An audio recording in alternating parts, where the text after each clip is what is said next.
జున్ను క్రేవింగ్స్ ఉన్న వాళ్ళకి ఇన్స్టెంట్ జున్ను పౌడర్ అయితే చాలా హెల్ప్ అవుతుంది. ఇది డీమార్ట్లో తీసుకున్నాను. సో ఫస్ట్ మనం కొంచెం మిరియాలు, కొంచెం యాలకులు అండ్ కొంచెం షుగర్ వేసి బాగా గ్రైండ్ చేసి ఆ పౌడర్ని మిల్క్లో యాడ్ చేసేయాలి. ఇవి రా మిల్క్ అనమాట, 1/2 లీటర్ మిల్క్.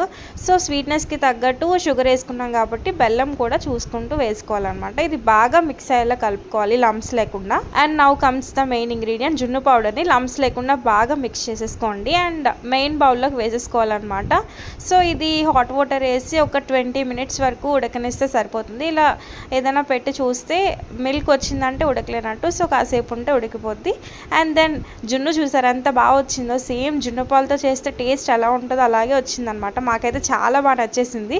ఇంకా జున్ను పాలు కోసం వెయిట్ చేయకుండా ఇలా ఇన్స్టెంట్ జున్ను చేసుకొని తినచ్చు ఎప్పుడు కావాలంటే అప్పుడు.